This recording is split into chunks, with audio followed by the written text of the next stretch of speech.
හොඳම දේ ඩොක්ටර් කෙනෙක් තෝරගන්න ඕන. ඒක තමයි ඩොක්ටර්ත් එක්ක කතා කරන්න. මූලිකම MBBS උපාධිය බලන්න ඕන. ඒක නැත්නම් ඒ ඩොක්ටර් කෙනෙක් නෙවෙයි. තේන්ද පොර වෛද්‍යවරයෙක් ගොඩක් වෙලාවට. වෙන කාරණාව ඩොක්ටර් එක්ස්පීරියන්ස් බලන්න ඕන. ඒකට ඉස්සෙල්ලම එයා MBBS උපාධියෙන් ඩොක්ටර් බලන්න ඕන. එයා ගවර්න්මන්ට් රෙජිස්ටර්ඩ් වෙලද බලන්න ඕන. ඊළඟට ඔය කියන ඊළඟට හිස්ටරි චෙක් කරලා බලලා YouTube එකේ තියෙනවා කමෙන්ට්ස් තියෙනවා කට්ටියට පොඩි අදහසක් ගන්න පුළුවන්. ඒකත් පොඩ්ඩක් ෆොලෝ අප් කරලා බලලා තමයි අරගෙන තෝරගන්න ඕනේ. අනිත් එක තමයි දැන් මට විස්තර පේෂන්ට් ඔක්කොම අහන්න පුළුවන්. අපි නම ගමින්ද වයස ඔක්කොම අහනවනේ. එහෙම අහන්න පුළුවන් ඒ පේෂන්ට් අහන්න බැරි ඩොක්ටර් කෙනෙක්. කරන්නට ඩොක්ටර්ත් එක්කම කතා කරන්න තමයි පළවෙනි ස්ටෙප් එක. කියන ට්‍රීට්මන්ට්ස් වල ගණාපු රිසල්ට් පෙන්වන්න තියෙනවා. නැත්නම් දැන් අපිට ඕන කෙනෙක් නම් අපි PRP කරනවා බලන්න කොහොම හොඳයි කියන්න පුළුවන්. කරනොත් පෙන්වන්න පුළුවන්. වැඩක් නැහැ නේ රිසල්ට් එක. පාවිච්චි කරන PRP ඉෆෙක්ට් එකක් තියෙනවා. ඒක තමයි හරි රිසල්ට් තියෙන්නේ. ඒකට විතරයි රිසල්ට් එන්නේ. නමුත් මේ අතරම කියන දෙයක් තමයි health and beauty. අපි ශරීර සෞඛ්‍යයන් සම්පන්න ලක්ෂණත් අපිට ගන්න ඕන. කරන්න වලි කරන්න එපා. දෙවෙනි එක තමයි අපි කරන ට්‍රීට්මන්ට් එක හොඳම ට්‍රීට්මන්ට් එක. බාල නෙවෙයි, ලාභ නෙවෙයි කරන්න. සීමාවක් තියෙනවා. හේතුව කියන්නේ දැන් MBBS උපාධියෙන් වෛද්‍යවරයෙක්ට පුළුවන් ඉන්ජෙක්ෂන්ස් ගන්න පුළුවන්, ෆේෂල් කරෙක්ෂන් කරන්න පුළුවන්, හරි ට්‍රීට්මන්ට්ස් වලට අපේ දැන් කොස්මෙටික් මෙඩිසින් වල තියෙන සම්පූර්ණ පරාස්ත වල විදෙන්න පුළුවන්. නමුත් මෙතන වැදගත් කරන්නේ අපේ ලංකාවේදී ඉන්ජෙක්ෂන්ස් වගේ දේවල් හැම කපන ක්‍රියාවලියක් කරනවා නම් ඒ වගේම ඉන්ජෙක්ෂන්ස් වගේ දෙයක් ගන්න එක MBBS උපාධිය තියෙන ඩොක්ටර්ගෙන් තමයි කරන්නේ. MBBS උපාධිය නැති ඩොක්ටර්ට ඒක කරන්න බෑ. උන් තමයි රැවටීම ලක් වෙනවා. ඒ කියන්නේ සුදුසුකම් නැති කෙනෙක් න ะ. නැත්තම් මේ වගේ දෙයක් කරන්න තරම් නොලෙජ් එකක් හෝ සුදුසුකම නැති කෙනෙක් න ะ. මුල් කෙලින්ම නීති ක්‍රියාමාර්ග ගැනීම හැකියාව තියෙනවා. ඒකට යොමු වෙන්න ඒකත් එක්කම එම් ප්‍රශ්න කරලා තියෙනවා. සුදුකන්දත් වෛද්‍යවරයෙක් හමු වෙනින් අපි ඔක්කොම විසඳලා දෙමු. අද අපි බලමු ඔයගොල්ලන්ගේ ජීවිතේ සැබෑ වෙනසක් කරන්න පුළුවන් හරිම ඩොක්ටර් කෙනෙක් හොයාගන්න කොහොමද කියලා. මේ වීඩියෝ එක බලද්දී ඔයාලට තේරෙයි ඔයාගේ සෞඛ්‍ය ගැන තීරණ ගන්නකොට මොනවද බලන්න ඕනේ කියලා. අයිබෝන් ඩොක්ටර්. ඩොක්ටර් අපි ඩොක්ටර් කෙනෙක් තෝරගන්නකොට මොන වගේ දේවල්ද බලන්න ඕනේ? අයිබෝන්. ඔව් ඇත්තට වෛද්‍යවරයෙක් තෝරගන්න ඕනේ නැත්නම් හරි ඩොක්ටර් කෙනෙක් තෝරගන්න කොහොමද කියලා බලනකොට ඉතින් අපේ රෝගී තත්ත්වය ගැන බලන්න ඕනේ. ඒකෙන් අපි ගැලපෙන අපිට රූපලාවන්‍ය සම්බන්ධ ප්‍රශ්නයක් කියනවා නැත්නම් අපේ හැඩරුව සම්බන්ධ ප්‍රශ්නයක් නම් අපේ හමේ තියෙන ප්‍රශ්නයක් නම් අපි ඊතර බලන්න මේක මොන වගේ ඩොක්ටර් කෙනෙක්ද අපි සාමාන්‍ය ගෙවල් ළඟ ඉන්න ඩොක්ටර් කෙනෙක්ට පෙන්වන්න ඕනද නැත්නම් හමේ රෝගයන් නම් ඩර්මටොලොජිස්ට් කෙනෙක් හමේ රෝග සම්බන්ධ ඩොක්ටර් කෙනෙක්ට පෙන්වන්න රූපලාවන්‍ය සම්බන්ධයෙන් නම් කොස්මොලොජිස්ට් නැත්නම් ඉස්තෙරික් සම්බන්ධ ඩොක්ටර් කෙනෙක්ට පෙන්වන්න. ඊතර අපි ඩොක්ටර් තෝරනකොට බලන්න ඕන මේ සම්බන්ධයෙන් විශේෂිත පුහුණුවක් විශේෂ දැනුමක් තියෙන වෛද්‍යවරයෙක් තෝරගන්න තමයි වැදගත් වෙන්නේ. ඒක කාරණා වෙන්නේ අපි රෝගී යනොත් වෙනස් වෙනවා අපි තෝරගන්න ඩොක්ටර්. අපි සාමාන්‍ය කැසින් බිරිසක් අපි ගෙවල් ළඟ ඩොක්ටර්ට පෙන්වන්න පුළුවන්. එතකොට වැදගත්ම දේ තමයි ඒ වගේ සාමාන්‍ය රෝගී තත්ත්වයක ඩොක්ටර් කෙනෙක් තෝරන්න යනකොට තමම කිලිම තෝරගන්න යන්න එපා. මොකද පිටරක් වුණා නම් තවන්න අපි ලන්ඩන් කොහේ රටක වුණා නම් ඒ රටවල අපිට හිතුමතකින් වෛද්‍යවරයෙක් හම්බ වෙන්න හැකියාවක් නැහැ. අපිට ආවෙන්නේ අපිට ඇඩ්වොකේට් කරපු වෙනම වෛද්‍යවරයෙක් ඉන්න ෆැමිලි ඩොක්ටර් කෙනෙක්. අපි යාට ගාවට ගිහිල්ලා අපිට ලෙඩ කිව්වට පස්සේ ඩොක්ටර් ඇනලයිස් කරලා කියනවා ඔයාගේ මේ රෝග 3-4 තියෙනවා මේ ඩොක්ටර් සම්බන්ධයෙන් මේ ඩොක්ටර් යනවනේ මේ සම්බන්ධයෙන් මේ ඩොක්ටර් මේ සම්බන්ධයෙන් මේ ඩොක්ටර් කියලා ඩොක්ටර්ම රිෆර් කරන අවශ්‍ය ඩොක්ටර්ස්ලා සිස්ටම් එකට යනවා. මොකද අපේ ලංකාවේ එහෙම සිස්ටම් එකක් නැහැ. ඒ හින්දා එකක් තමයි අපිට තියෙන රෝගී තත්ත්වයත් එක්ක අපි අපේ ෆැමිලි ඩොක්ටර් කියලා හඳුනා ගන්න ඕන අපිට තියෙන රෝගය මොකක්ද කියලා. මොකද ඒක එතනදි බලපානවා ෆැමිලි ඩොක්ටර් කොහොමතරම් කොන්ෂස්ද කියලා. මොකද සමහර අපේ ලංකාවේ ප්‍රායෝගික ලොකු අඩුවක් තියෙන අපේ හෙල්ත් සිස්ටම් එක අප්ඩේට් වෙන්නේ නැහැ. දැන් හොඳ උදාහරණය දැන් රූපලාවන්‍ය අපි ලේස කරන්න හිතෙනවා කියනකො අපිට ලොකු ප්‍රශ්න වෙන්නේ අපේ ෆැමිලි ඩොක්ටර් ගාවට ගිහලා කියනට ඩොක්ටර් මම ලේසර් ට්‍රීට්මන්ට් එකක් ගන්න හදනවා කියලා පැච් එකකට ඩොක්ටර් බයිට ඔක්කොටම ගාලි. මොකද එයාට ඒ නොලෙජ් එක නැත්තම් එයා කියන්නේ නෑ නෑ ලේසර් කරන්න එපා. මොකද මේක ලේසර්නේ පිළිග හැදේ බය කියලා කෙලින්ම සප්‍රෙස් කරලා ඒ ට්‍රීට්මන්ට් ගැන එයාගේ නොලෙජ් අඩුකම නිසා සප්‍රෙස් කරනවා. එතන දැන් ප්‍රශ්නේ තියෙන්නේ නැත්නම් නමුත් ෆැමිලි ඩොක්ටර් කියලා ඩොක්ටර්ගෙන් අහගන්න ඕන මොන වගේ ඩොක්ටර් මම මොන වගේ කෙනෙක්ද කියලා. මොකද ගොඩක් අපි ප්‍රැක්ටිකල් දන්නේ නැහැ. දැන් මුත්‍රා මාරුට යන්න ඕන ඩොක්ටර්යි වගොඩ මාරුට යන්න ඕන ඩොක්ටර් කෙනෙක් දෙන්නේ. කාටිය දෙකටම එක තැනට යනවා නැත්නම් වෙනම තැනකට යනවා. ඒ වගේ තියෙනවා. ඒ හින්දා හොඳම දේ තමයි ඉස්සෙල්ලා තමන්ගේ ෆැමිලි ඩොක්ටර්ත් එක්ක කතා කරලා තමන්ගේ තියෙන රෝගී තත්ත්වය අඳුරගෙන ඒකේ පස්සේ ඩොක්ටර් ආව යන්න ඕන තමන්ගේ පාත්‍රයක. කොස්මෙටික් මෙඩිසින් ගත්තමත් ඒක දැන් මගේ සබ්ජෙක්ට් එක ගැන කතා කරොත් එතෙන්දී ෆැමිලි ඩොක්ටර්ත් එක්ක කතා කරන එක හොඳයි. නමුත් මේ සම්බන්ධ ප්‍රශ්නයක් තියෙනවා මේක නොලෙජ් එක පහළට ගිය නැති ගතියක් තියෙනවා අපේ බේසික් මට්ටමේ ડોක්ටර්ස්ලා නොලෙජ් එක අඩුකමක් තියෙනවා එහෙනම් ડોක්ටර්ත් එක්ක කතා කරලා රූපලාවන්‍ය ප්‍රශ්නයක් න ะ ඒකෙදි තමන් පොඩ්ඩක් වර්ක්අවුට් කරලා බලන්න මොන වගේ ප්‍රශ්න තියෙනවද මට මේ සඳහා මොනවද කරන්න කියලා ඒකෙදි රූපලාවන්‍ය වෛද්‍යවරයෙක් හම්බ වෙලා කතා කරන එක තමයි අපි මෙතනදි බලාපොරොත්තු වෙනවා මොකද මේ සම්බන්ධ නොලෙජ් එක සම්පූර්ණයෙන් පහළට ගිහිලා නැති නිසා එහෙනම් වෛද්‍යරේ තෝරගන්නකොට තමන්ගේ රෝගී සත්‍යයක් සඳහා ජෙනරලි කතා කරොත් වෛද්‍ය තෝරන්න ඉස්සෙල්ලම යනවා ෆැමිලි ડોක්ටර් ගාවට ඒකත් එක්ක ડોක්ටර්ත් එක්ක සාකච්ඡා කරලා තමන් තියෙන රෝගී තත්ත්වය කල්පනා කරලා බලලා ડોක්ටර්ලව ඩිරෙක්ෂන්ස් ගන්න ඕනේ රූපලාවන්‍ය වෛද්‍ය ප්‍රශ්නයක් තියෙනකොට ෆැමිලි ડોක්ටර්ත් කතා කරන්න ඕනේ ඇත්තටම ඒක රෝගී තත්ත්වයක්ද නැත්නම් මොන වගේ දෙයක්ද කතා කරලා බලලා ඊට පස්සේ අපිට සාමාන්‍ය කොන්ස් නොලෙජ් එකක් තියෙන තමන්ට අදහසක් තියෙන්නේ ඊට පස්සේ අපි හොයලා බලන්න ඕන අපිට මොන වගේ කැටගරියට වැටෙන රෝගී තත්ත්වද කියලා. මොකද අපිට පේෂන්ට් සමහරව හම්බ වෙනවා. තමන්ට රෝගී තත්ත්වෙත් තියෙනවා. මේ කැලලක් තියෙනවා. ඒක තියෙන ගොඩක් කල් ඉන්නවා. ෆැමිලි ડોක්ටර් ගිහින් තියෙන ડોක්ටර් කෙනෙක් දැන් කොට කරන් දෙන්නේ මේ පොඩි ක්‍රීම් වර්ග ගාලා තියෙනවා. සමහර හැම ડોක්ටර් මේ ඩබල් සියුත් හම්බෙලා තියෙනවා. ඒකෙත් සාමාන්‍ය ක්‍රීම් වර්ග පාවිච්චි කරලා තියෙනවා. නමුත් ඉතින් ඔබට දෙයක් කරලා නැහැ. ඒක තමන්ගේ හැටි තමයි නැත්තම් වෙන කරන්න දෙයක් නැහැ කියලා හිතාගෙන අවුරුදු 5 ඉඳලා තියෙනවා කැලලස් මට වැඩි වෙලා තියෙනවා ඒක ගැන ගානකුත් නැහැ දැන් TikTok වීඩියෝ එකක් දැකලා නැත්තම් YouTube වීඩියෝස් දැකලා පොඩ්ඩක් ඩයලා මම මෙහෙම දෙයක් තියෙනවා මොකක්ද කරන්න පුළුවන් කියලා හිතාගෙන එවෙලා හම්බ වෙනවා තියෙනවා හම්බුනට තව වගේ දෙයක් වැඩිත් වෙලා ඉතින් මීට කලින් ආවන මේක පහසු සනීප කරන්න පුළුවන් ඒක ලේසි දෙයක් තියෙනවා ඒ කියන්නේ එයාට නොලෙජ් එක කියන එකමනේ ඉතින් ඒ හින්දා රූපලාවන්‍ය සම්බන්ධ දෙයක් මේ සබ්ජෙක්ට් සම්බන්ධ විශේෂ කතා කරන කොයිලත් සැකේතියන් ඉන්න එපා මේකට දෙයක් පුළුවන් ද බැලලා හිතේ තින්න එපා කෙලිම ජස්ට් ඇවිල්ලා කතා කරලා අහන්න ડોක්ටර් මට මෙහෙම ප්‍රශ්නයක් තියෙනවා මේක මට විසඳ ගන්න පුළුවන් නම් පුළුවන් බැරි නම් බෑ ඒතර කෙලිම හාඩෙන් පාස් උත්තරයක් එනවනේ ඒතර ඒකෙන් අපිට දෙයක් මිස් වෙන්න තියෙන chance එක මිස් නොවි තියෙන පුළුවන් නේද හොඳම දේ ડોක්ටර්නේ තෝරගන්නව නම් ඒක තමයි ડોක්ටර්ත් එක්ක කතා කරන්න ඉතින් ඇත්තටම අපි මේ වීඩියෝ කරන්න හේතුව මේ මගින් තමයි අපිට පහළට මේ නොලෙජ් කළා යම් සලසන්න පුළුවන් වෙන්නේ අපි කට්ටිය එඩියුකේට් වෙන තරමට මේවා මිස් වෙන chance එක අඩුයි. මේ වගේ වීඩියෝ සීරීස් එකක් කරන්න, මේ වගේ දැනුම් බෙදා දෙන ප්‍රෝග්‍රෑම් කරන්නත් හේතු වෙන්නේ අපි සාමාන්‍ය ජනතාවටත් අපේ රෝගීන්ටත් අපේ මේ අපේ ප්‍රොෆෙසර්ට හරි නොලෙජ් එක පේෂන්ට්ටත් සාමාන්‍ය ડોක්ටර්ස්ලත් මේක අදහසක් ගන්න පුළුවන් මොනවද මේ සම්බන්ධයෙන් ප්‍රතිකාර මොනවද මේ කරන්න පුළුවන් කියලා.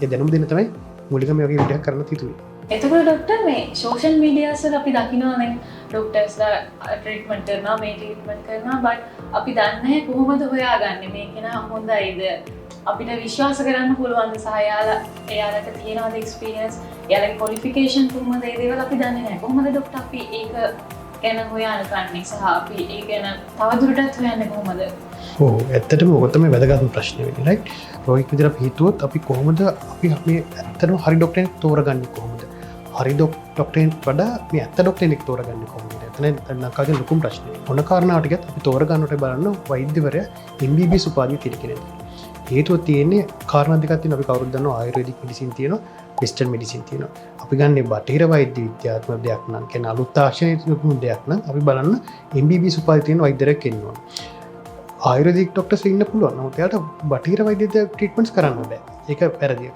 දැන් කෙනෙක් මගින් ඇවිල්ලා කාල්කාරිෂ්ඨ ගන්න આવොත් ඒක තීරුමක් නැහැනේ ඒක ගන්න ආයුර්වේද ડોක්ටර් කෙනෙක් ගාවට යනවා මොකද මට එහෙම වෙන පොඩිවත් දැනුමක් නැහැ ඒ වගේම ආයුර්වේදික ගැන ගත්ත ડોක්ටර් කෙනෙක්ට බටහිර බේත ගැන දැනුමක් නැහැ ඒක සාමාන්‍ය පුද්ගලික පැන්ඩෝල් ගැන දන්නවා වගේම දෙයක් තමයි ආයුර්වේද ડોක්ටර් කෙනෙක් පැන්ඩෝල් ගැන දැනගන්න. එතකොට ඒ හින්දා බටහිර වෛද්‍ය විද්‍යාව කියන්නේ අලුත් තාක්ෂණික බේතක් ගැන ගන්න යනවනම් තමන් දැනගන්න මූලිකම MBBS උපාධිය බලන්න ඕනේ. ඒක නැත්නම් ඒ ડોක්ටර් කෙනෙක් නෙවෙයි. ඒ හින්දා හොර වෛද්‍යවරයෙක් ගොඩක් වෙලාවට.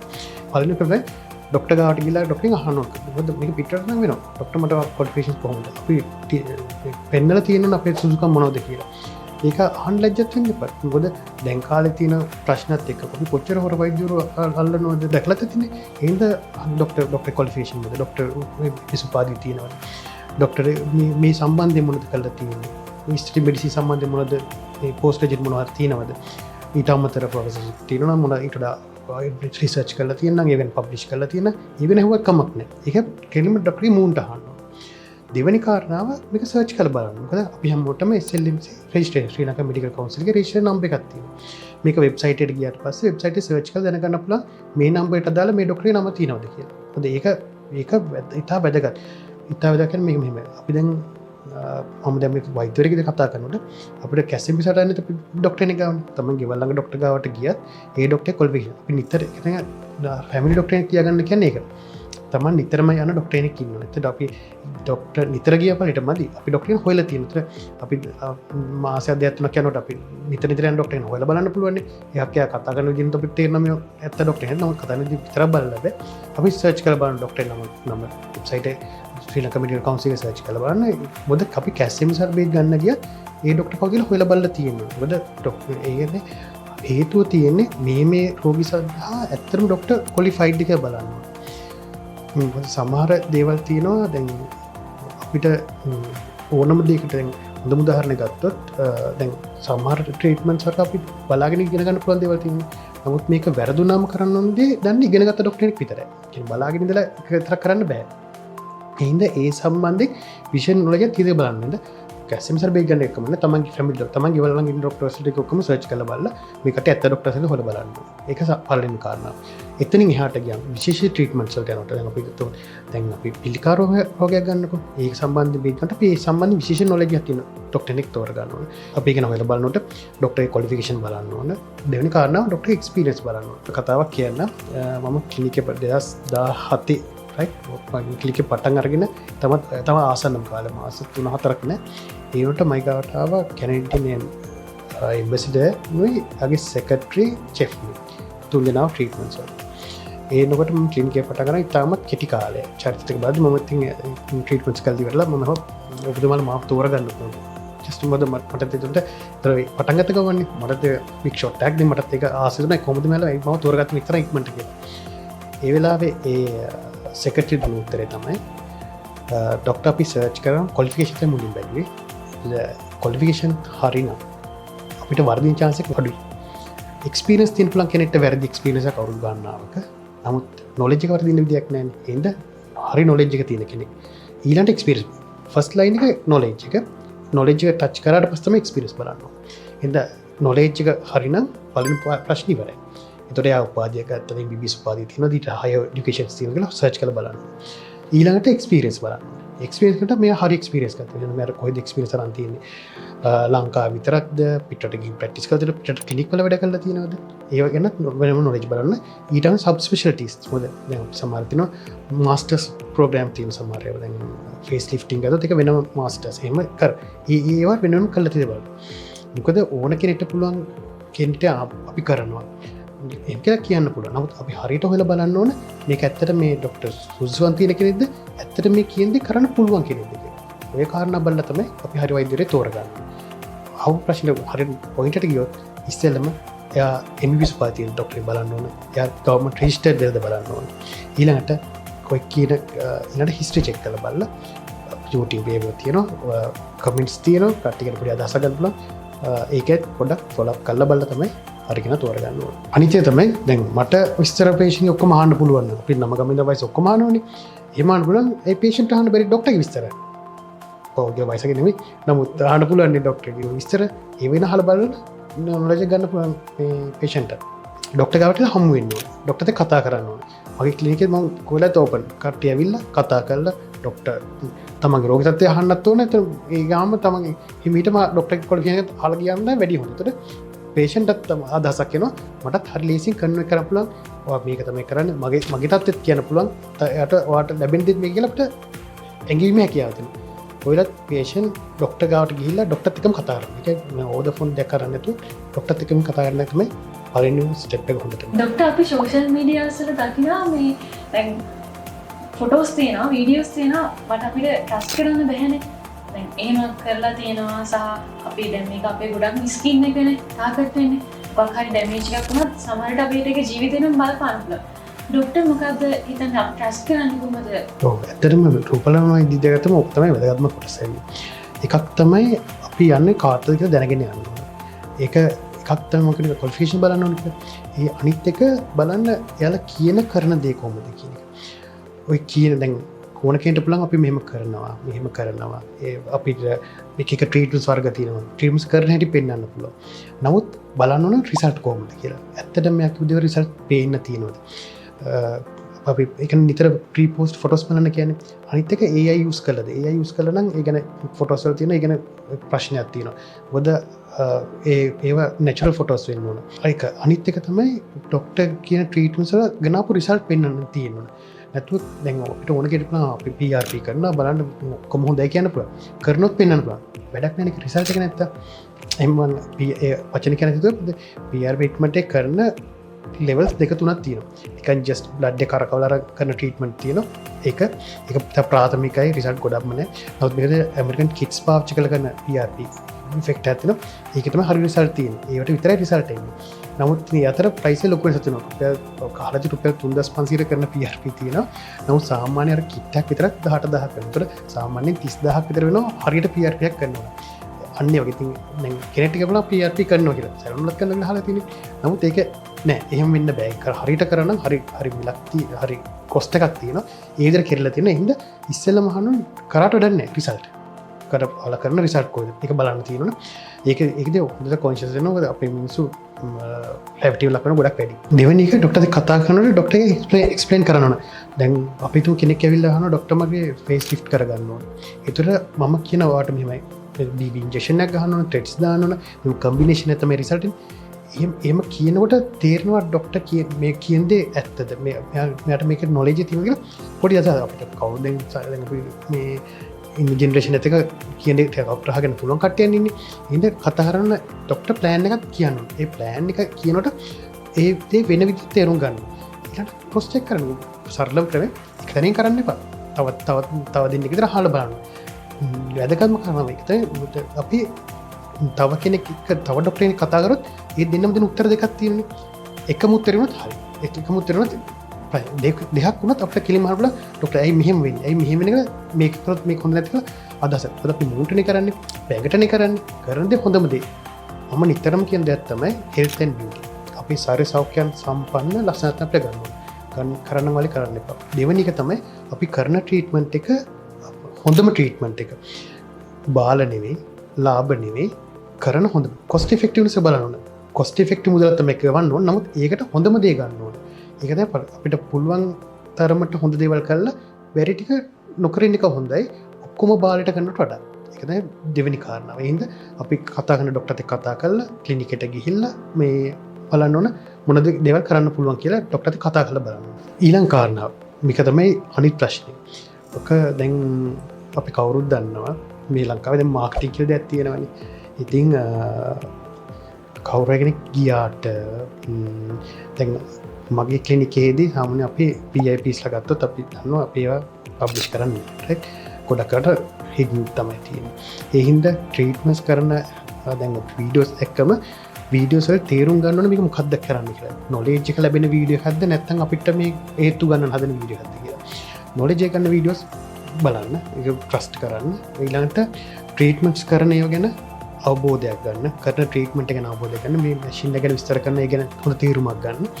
ඊළඟට ඉන්ටර්නෙට් එකේ සර්ච් කරන්න Gemini Google අපි දැන් ගොඩක් දේවල් මේ සර්ච් කරලා බලන්න මේ කියන ට්‍රීට්මන්ට් එකේ ප්‍රතිඵල ලැබෙනවද කියලා බලන්න. දෙක. අනිත් එක රිවිව්ස්. රිවිව්ස් වල දෙපැත්තක් තියෙනවා. මොකද මේක මට විශේෂයෙන්ම කියන්නේ ෆේක් රිවිව්ස්. ඕන තරම් බොරුවට දාන ඒවා තියෙනවා. පේ කරලා දාන්න පුළුවන්. මොකද අපි දැන් ජීවත් වෙන්නේ සමාජයක තමයි බුද්ධියෙන් තේරුම් ගන්න. මොකද උට රිවිව්ස් දාන්න පුළුවන් බොරුවට, කමෙන්ට්ස් දාන්න පුළුවන් බොරුවට. ඒ හින්දා රිවිව්ස් තිබුණට කමෙන්ට්ස් තිබුණට ඒ කියන විවයක් ගන්න ඕන නොත එකෙන මේ හිතල බලන්නත් ඕන තුන්වෙනි කාරණාව දැන් අපිට පුළුවන් දැන් කෙනෙක් ගෙනල්ලා දැන් නිලියක් ඇවිල්ලා කරන්න පුළුවන් අපිට පේ කරලා කරන්න පුළුවන් අපිට නොමිලේ වීඩියෝස් කරන ගොඩක් අයට කවුරුද දන්නවා කෙනෙක්ට අපි නොමිලේ ට්‍රීට්මන්ට් එකක් කරොත් එයා ඇවිල්ලා අනිවාර්යෙන් වීඩියෝ එකට පිළිසින්න ඒක හරි සරල දෙයක් ඉතින් ඊට පස්සේ බලන්නේ මේ ප්‍රශ්න කොහොමද කියන්නේ මේක මගේ එක්ස්පීරියන්ස් එක වෙනවා අපි දැන් මගේ කොස්මටික් පැත්තකින් තියමුකෝ අපි ෆුඩ් රිවිවර්ස් ඉන්නේ සම්මන් හොඳටම දැකලා තියෙනවා මේ සමහර ෆුඩ් රිවිවර්ස් බැනලම දාලා තිනවා වල බොරු කියන්නේකො මේ අපි කන්න ගියාම කන්න දේවල් එහෙම රානේ මටත් ඒක පෞද්ගලික එක්ස්පීරියන්ස් වල තියෙනවා ඔය කියන තරම් ක්වොලිටි නෑ එයාලා නිකන් බොරුවට කරා වගේ සල්ලි වලට කරා වගේ හැඟීමක් එනවා ඒ හින්දා දැන් මේ රුබලාවන්දිත් ඒක තියෙනවා අපි නොමිනේට් ට්‍රීට්මන්ට් එකක් කරලා කෙනෙක් ගෙන්නලා මේ පුළුවන් වීඩියෝස් දාන්න එහෙම නෙවෙයි බලන්න ඕනේ ඒක අපි බිස්නස් නෙවෙයිනේ මේක එතන වෙනසක් තියෙනවා අපේ ක්ලිනික් කියන්නේ මෙඩිසින් අපි සේවාවක් කරන්නේ රෝගියෙක් සමග ගනුදෙනුවක් කරන්නේ ඒ හින්දා අපි කරන දේ ගැන ජෙනුයින් එක බලන්න ඕන. ඒ කියන්නේ රිව්ස් තිබුණට කට්ටිය ඇවිල්ලා හොඳයි කිව්වට බලන්න ඇත්තට මේක මෙහෙම වෙන්න පුළුවන්ද කියලා. වැදගත්ම කාරණාව කරන ඩොක්ටර්ගේ ජෙනුයින්ස් එක බලන්න ඕන. සමහර ඩොක්ටර්ස් ඉන්නවා ආයුර්වේදික් ඩොක්ටර්ස්. සමහරන අපේ බටහිර වෛද්‍ය විද්‍යා ඩොක්ටර්ස්. තමන්ට කරන ට්‍රීට්මන්ට් එක දැන් අපි කියමු කෙනෙක් තමන් MBBS උපාධිය නැත්නම් වෙන වෛද්‍යවරයෙක් වුණාට MBBS උපාධිය සමග කරන ට්‍රීට්මන්ට් කරන්න බෑ. එතනම තියෙන හොරකම. ඊළඟට ඒ වගේ දේවල් හොඳට හොයලා බලලා තමයි ට්‍රීට්මන්ට් එක යන්න ඕන. මේ වගේ කාරණා සර්ච් කරලා බලලා පුළුවන් අපිට රැවටෙන එක නවත්ත ගන්න. මොකද මේ අපි රැවටුනොත් දැන් වෙන සෙමිරිසාවක්න අපිට ට්‍රීට්මන්ට් යන්න පුළුවන්. අපි මේ මූණ කමක් කියන්නේ ඩැමේජ් එකක් නෝ ලේසියෙන් හදන්න පුළුවන් දෙයක් නෙවෙයි. හදන්න පුළුවන් දැන් කල් බැරි දේවල් නේ ගොඩක් කරලා හදන්න පුළුවන්. නමුත් එහෙම දෙයක් නොවෙන්න වගේ බලා ගන්න එකනේ වැදගත්ම කාරණාව. එහෙනම් තමන් හොඳට හොයලා බලලා අපි කියන්නේ full consciously මේ වැඩේට යොමු වෙන්න ඕන. එතකොට ડોක්ටර් අපි ට්‍රීට්මන්ට් ගන්න ගියාම තියෙන සීමාවන් මොනවද? ඔව් ඇත්තටම ට්‍රීට්මන්ට්ස් ගැන බලනකොට ඒක ට්‍රීට්මන්ට්ස් කරන්න පුළුවන් සීමාවක් තියෙනවා. හේතුව කියන්නේ දැන් MBBS උපාධිය තියෙන වෛද්‍යවරයෙක්ට පුළුවන් ඉන්ජෙක්ෂන්ස් ගන්න පුළුවන්, ෆේෂල් කරෙක්ෂන් කරන්න පුළුවන්, හරි ට්‍රීට්මන්ට්ස් වලට අපේ දැන් කොස්මෙටික් මෙඩිසින් වල තියෙන සම්පූර්ණ පරාස්ත තුන විදෙන්න පුළුවන්. නමුත් මෙතන වැදගත් කරන්නේ අපේ ලංකාවේදී ඉන්ජෙක්ෂන්ස් වගේ දේවල් හැම කපන ක්‍රියාවලියක් කරනවා නම් ඒ වගේම ඉන්ජෙක්ෂන්ස් වගේ දෙයක් ගන්න එක MBBS උපාධිය තියෙන ડોක්ටර්ගෙන් තමයි කරන්නේ. MBBS උපාධිය නැති ડોක්ටර්ගෙන්ට ඒක කරන්න බෑ. ට්‍රීට්මන්ට් සම්පූර්ණ සිස්ටම් ගන්නට තමයි යනවා නම් වෛද්‍යවරයෙක් ගාවට වෛද්‍යවරු හොයලා බලන්න MBBS උපාධිය තියෙන ડોක්ටර්ගෙන්. MBBS උපාධිය නැත්නම් එයා මොන විදිහේ ડોක්ටර්ෙක් වුණත් එයාට ඉන්ජෙක්ෂන්ස් ගහන්න බෑ. කැපියම් කරන අපි දැන් දෙයක් කරලා වැරදිලා නම් ඒක ඇත්තටම ඒ උපාධිය නැති කෙනෙක් ડોක්ටර් කෙනෙක් හරි නැත්නම් සැලෝන් එක හරි කියන්නේ සුදුසුකම් ලැබපු නැති කෙනෙක් කරොත් ඒක ඇත්තටම කෙනෙක් මැරීමට සැත් කිරීම හා සමානව තමන්ට ලීගල් ඇක්ෂන් එක ගැනීමේ තරම් නීතිමය පහසුකම් ලංකාවේ තියෙනවා. එතනින් එහාට ගියොත් අපිට ට්‍රීට්මන්ට් කරලා ඉවර වුණා ඒ සඳහා නීතිමය ක්‍රියාමාර්ග ගැනීම පවා හැකියාවක් තියෙන ඉඳ හොයලා බලන්න තමයි බටහිර වෛද්‍යවරයෙක්ද කියලා ඒක රෙජිස්ටර් එක බලන්න. එහෙමනම් ඒ ડોක්ටර්ට කතා කරලා කරක්ෂන් එක කරගන්න බලන්න බැන්න නොලෙජ් තියෙන ડોක්ටර් කෙනෙක් ගාවට එන්න. මොකද අපි ගොඩක් ඒ වගේ වැරදි දේවල් හදලා ගස්සන ප්‍රශ්නේ සමහර වැරදි වෙන්න පුළුවන් හදන්න පුළුවන්. මොකද වෛද්‍ය පහසුකම් තියෙනවා. නමුත් තමයි රැවටීම ලක් වෙලා නම් ඒ කියන්නේ සුදුසුකම් නැති කෙනෙක් නම් නැත්තම් මේ වගේ දෙයක් කරන්න තරම් නොලෙජ් එකක් හෝ සුදුසුකම් නැති කෙනෙක් නම් මුල් කෙලින්ම නීතිමය මොකද දැන් කාලේ නීතිමය ක්‍රියාමාර්ග ගැනීම හැකියාව තියෙනවා. ඒකට යොමු වෙන්න ඒකත් එක්කම එම් ප්‍රශ්න කරලා තියෙනවා සුදුසුකම්වත් වෛද්‍යවරයෙක් හමු වෙන්න අපි ඔක්කොම විසඳලා දෙන්න. Thank you doctor. මම හිතනවා මේ වීඩියෝ එකෙන් ඔයාලට අවබෝධයක් ඇති කොහොමද අපි ડોක්ටර් කෙනෙක් තෝරගන්නේ කොහොමද සුදුසුකම් නැති ડોක්ටර්ස්ලාගෙන් අපි බේරෙන්නේ සහ අපේ ස්කින් එක කොහොමද ඩැමේජ් එකක් නැතුව රැකගන්නේ කියලා ඒ සම්බන්ධව ඔයාලට මේ වීඩියෝ එකෙන් අවබෝධයක් ලැබෙන්නේ නැති කියලා මම හිතනවා. මේ වගේ තොරතුරු තවත් දැනගන්න අපි වෙනත් වීඩියෝ එකකින් හම්බ වෙමු.